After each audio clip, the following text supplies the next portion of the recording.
अच्छा, ये internet connection का प्रॉब्लम था इस वजह से।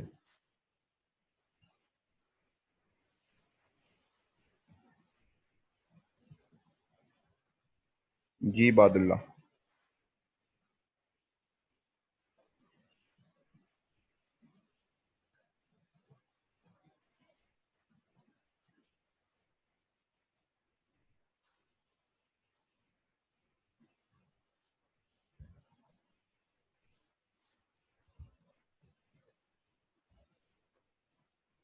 हेलो इबादुल्ला, क्वेश्चन पूछें।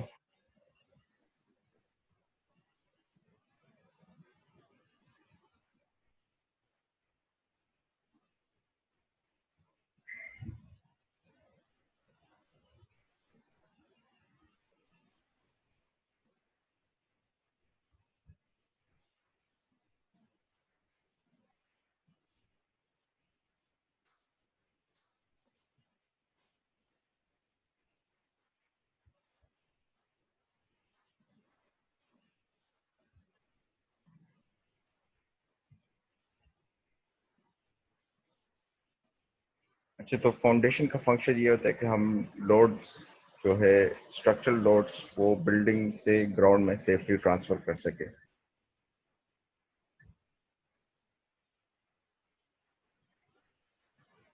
अच्छा, a larger or and heavier building of masonry, steel or concrete would require its foundation to go deeper into earth, such that soil or rock on which it is founded is competent enough to carry its massive load. एक तो हमने foundations को soil को देखते हुए मद्देनजर रखना है कि सॉइल किस टाइप की है। अगर सॉइल हमारे पास वीक है तो हम कोशिश करते हैं कि हम डीप फाउंडेशंस की तरफ जाएं। अगर सॉइल हमारे पास यार सॉइल हमारे पास मजबूत है या नीचे रॉक बेड है, हम फिर शेलो फाउंडेशंस की तरफ मतलब जाते हैं। हम शेलो फाउंडेशंस से डिज़ाइन करते हैं।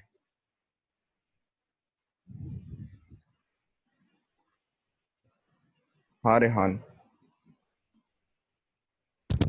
रेहान। सर आपकी आवाज साफ नहीं आ रही, थोड़ा सा माइक को क्लियर करें या करीब करें ताकि आवाज आए। लड़के काफी कंप्लेन कर रहे अब आ रही है? हैं। थोड़ा सा ऊंचा बोलने की कोशिश करें सर। ठीक है। अब कैसी है?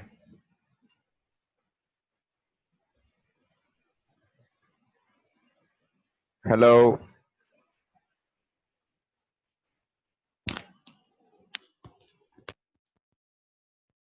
आ रही है?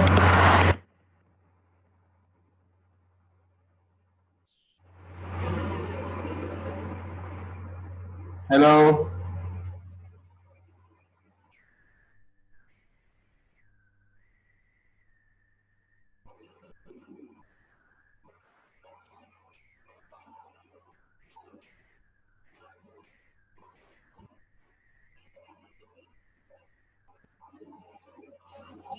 अभी बोले sir.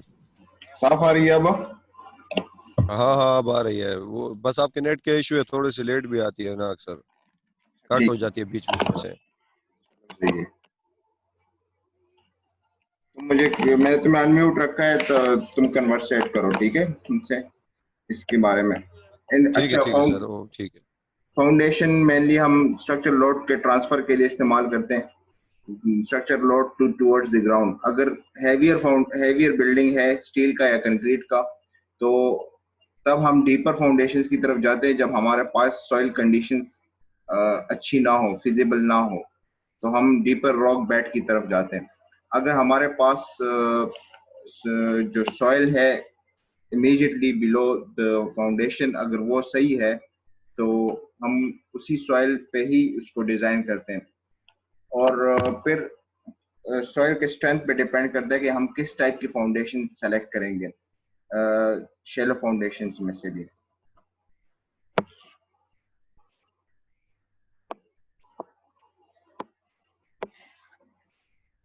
Foundation is regarded as one of the most important component of engineering systems. जो भी इंजीनियरिंग सिस्टम्स हैं उसमें फाउंडेशन जो है ये एक मेन कंपोनेंट के तौर पे समझा जाता है। अगर इसका डिजाइन हम सही ना करें तो पूरे बिल्डिंग के गिरने का खतरा होता है। ठीक है। अच्छा, टाइप्स ऑफ फाउंडेशन हम ब्रॉडली दो कैटेगरीज में डिवाइड करते हैं। Based on types of foundation broadly दो कैटेगरीज में डिवाइड करें based on the depth of the foundation. एक शैलो फाउंडेशन हैं जो कि जमीन से कुछ डिस्टेंस पे हम प्रोवाइड करते हैं ये फाउंडेशंस। ठीक है, जमीन से कुछ डिस्टेंस पे, ज्यादा डिस्टेंस नहीं होता उसमें।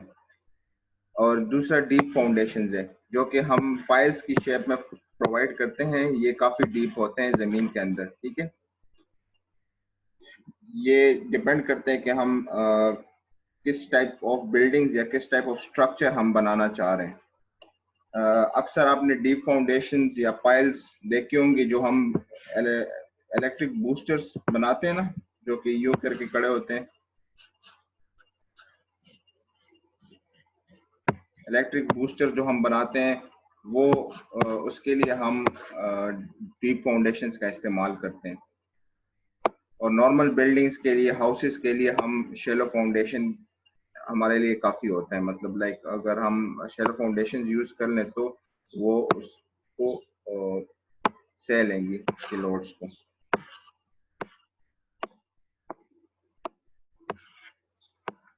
अच्छा, शेलो फाउंडेशन में भी फिर फर्दर टाइप्स है कि किस टाइप्स की फुटिंग्स हम प्रोवाइड कर सकते हैं या फाउंडेशंस प्रोवाइड कर सकते हैं। इसमें से हमारे पास है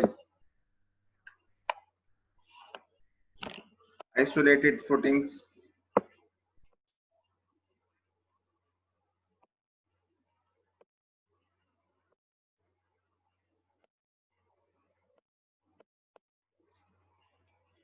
हमारे पास है आइसोलेटेड फुटिंग।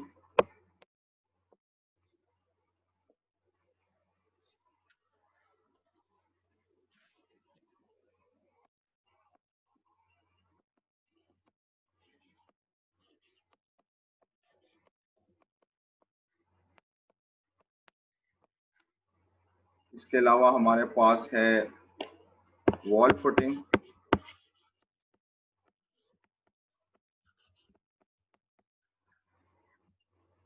इसके अलावा हमारे पास है स्ट्रैप फुटिंग।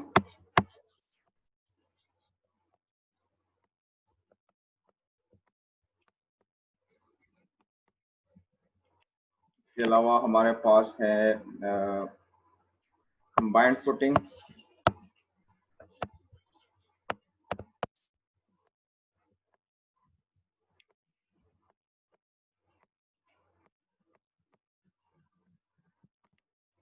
और मेन हमारे पास एक और है मैट फुटिंग, मैट फाउंडेशन भी बोलते हैं।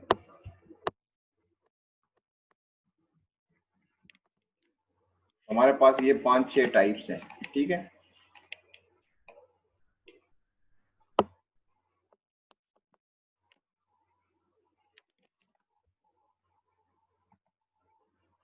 तो आइसोलेटेड फुटिंग कौन सी फुटिंग होती है? इसको स्प्रेड फुटिंग भी कहते हैं। ये जनरली जो हम सिंगल कॉलम कैरिंग के लिए हम इस्तेमाल करते हैं कि एक कॉलम के लिए एक फुटिंग हम बना लेते हैं, उसको हम आइसोलेटेड फुटिंग कहते हैं। ये नॉर्मली लो राइज बिल्डिंग्स और लो लोड कैरिंग फुटिंग्स होती हैं कि मतलब इसमें हम आसानी से जो लोड है वो डायरेक्ट एक कॉलम से ही ट्रांसफर कर सकते हैं। और ये हम बिल्डिंग में मल्टीपल पॉइंट्स पे प्रोवाइड करते हैं ताकि हमारे पास कंक्रीट भी सेफ हो और हमारी जो फुटिंग की रिक्वायरमेंट्स है वो भी पूरी हो। इस फुटिंग में हम इसको स्प्रेड फुटिंग भी कहते हैं। इसमें एक ऑर्डिनरी शेप है जो कि इसमें ऑर्डिनरी शेप है जो हम नॉर्मल फुटिंग प्रोवाइड करते हैं, उसमें हम कोई टैपरिंग या स्टेप प्रोवाइड नहीं करते। ये भी ठीक है, नॉर्मल नॉर्मल सर्कमस्टांसिस में ये यूज होते हैं। अगर हमने कंक्रीट सेव करना हो थोड़ा सा तो हम उसमें टैपरिंग प्रोवाइड कर देते हैं। टैपरिंग का मतलब ये है कि इस एंड से हम इसको थोड़ा सा स्लोप दे देते हैं, यहाँ पे हम इसको स्लोप दे देते हैं। तो वो स्लोप से क्या होता है कि जो कुछ मटेरियल है वो बच जाता है हमारे पास, उसकी थिकनेस जो एंड पे थिकनेस है वो कम हो जाती है यहाँ से इस इस और इसको कंपेयर करें तो आपको नजर आएगा कि ये थिकनेस हमारे पास कम हो गई है। इसके अलावा हम स्टेप फुटिंग भी प्रोवाइड कर सकते हैं। स्टेप फुटिंग जो है वो स्टेप स्प्रेड फुटिंग जो है वो भी कंक्रीट को कम करने के लिए, दूसरा ये एक पंचिंग शियर का जो हमारे पास इफेक्ट होता है उसको भी कम करने के लिए हम ये स्टेप फुटिंग प्रोवाइड कर सकते हैं। अच्छा, इसमें जो रीइंफोर्समेंट हम प्रोवाइड करते हैं वो उसके फ्लेक्सुरल एक्शन की वजह से हम ये वाला इबादुल्लाह रेज्ड हैंड।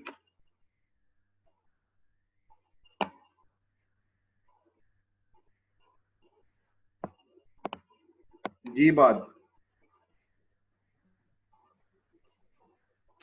इबाद, हेलो,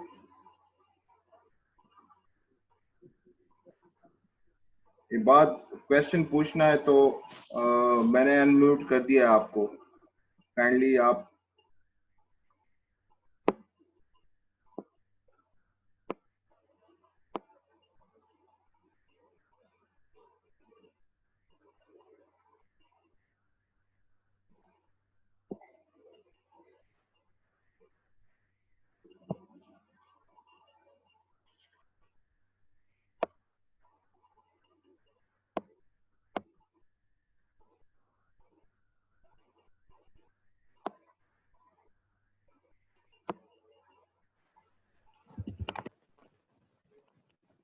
जी बात, सवाल पूछें।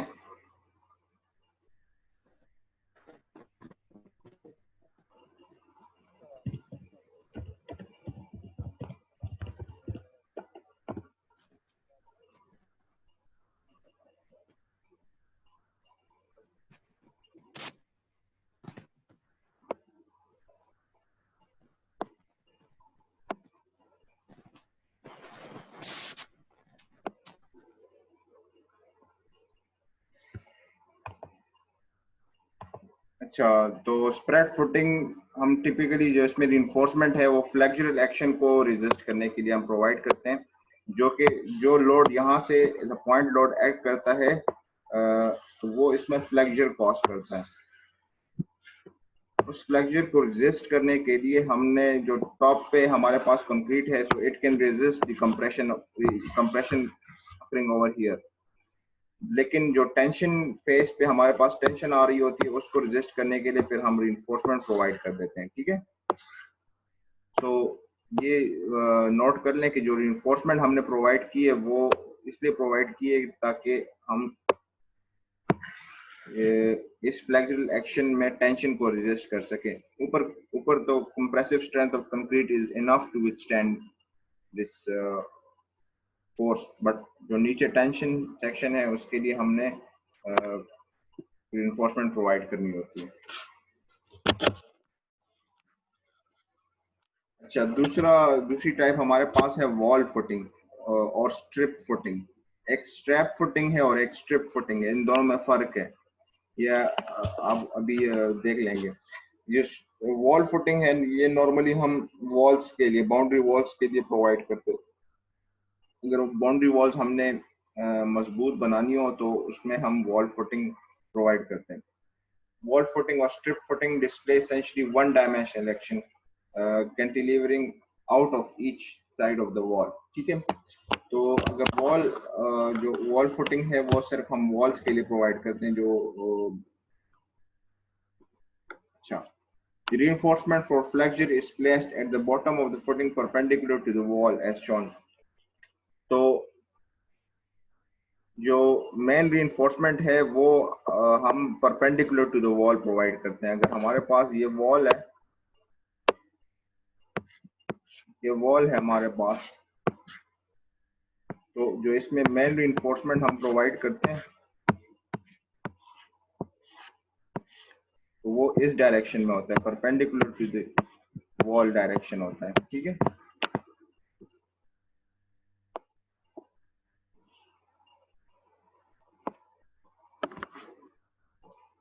यहाँ पे शो कर रहे हैं कि फ्लेक्सर एक्शन को रेजिस्ट करने के जो मेन रिइंफोर्समेंट हमने प्रोवाइड की हुई है वो परपेंडिकुलर डायरेक्शन में। अच्छा, इसके अलावा हमारे पास जो तीसरी टाइप है वो कंबाइंड फुटिंग है। A combined footing is a type of footing supporting two or more than two columns. There are two common configurations of combined footings. Two column footing. Such footing is often used when column is close to property line. जो property line दूसरे घर के करीब हो या दूसरी building के करीब हो हमारा, तो हम ये particular footing provide करते हैं। ठीक है, टू कॉलम फिटिंग। उसमें ये हो जाता है कि इसकी वजह से जो हमारे पास मोमेंट प्रोड्यूस हो रहा हो तो वो हम ट्रांसफर कर देते हैं इस कॉलम पे, ताकि ये कॉलम इसका मोमेंट जो प्रोड्यूस हो रहा है, ये जो एक साइड से हमारे पास फ्लेक्चर के लिए जगह नहीं है ना, तो वो एज अ मोमेंट इस पर्टिकुलर दूसरे कॉलम पे ट्रांसफर हम करवा देते हैं। यहाँ पे हमारे पास यहाँ पे जो है हमारे पास जो अगर हम इसको फ्रंट ऑन से देखें, फ्रंट ऑन, तो ये इस तरह दिखता है ये। तो यहाँ पे जो हमारे पास इस जगह से लोड आ रहा है, तो ये पूरा का पूरा रेजिस्ट नहीं होता, ये यहाँ पे कुछ बेंडिंग मोमेंट प्रोड्यूस कर देता है। सपोज अगर ये हमारे पास आइसोलेटेड फुटिंग होता, सपोज इतना, तो यहाँ पे सिर्फ ये इस जगह पे लोड ट्रांसफर कर देता, लेकिन यहाँ पे जो इस तरफ का लोड है वो ये ट्रांसफर नहीं करता, तो ये मोमेंट प्रोड्यूस कर देता है। तो वो मोमेंट को रेजिस्ट करने के लिए फिर हम ये इसके साथ कनेक्ट कर लेते हैं और ये मोमेंट दूसरी कॉलम की तरफ ट्रांसफर कर देता है और वो रेजिस्ट करता है। So that is why we provide this particular footing for columns that are near to the property line.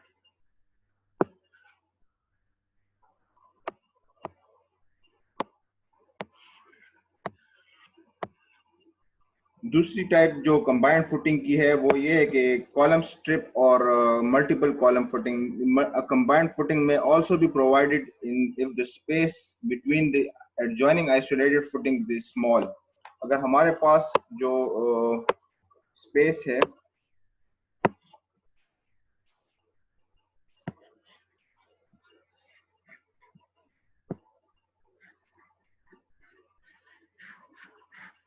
जो आइसोलेटेड फुटिंग्स है उसकी स्पेसेस जो है हमारे पास बहुत क्लोज है, उसमें जो गैप है ये बहुत कम है,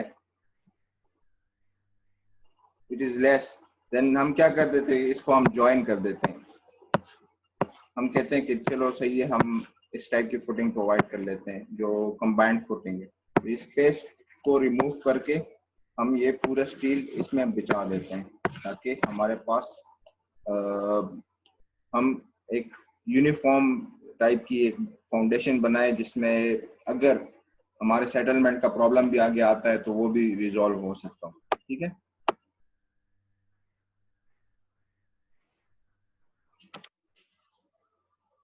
अच्छा, वकास अहमद।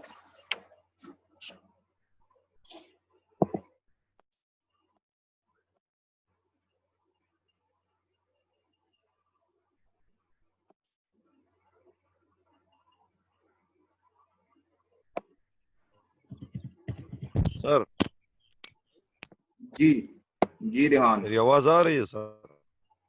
आवाज आ रही है। और बाकी मैं कह रहा था कि टाइप्स काइंडली स्किप कर दे सर। जी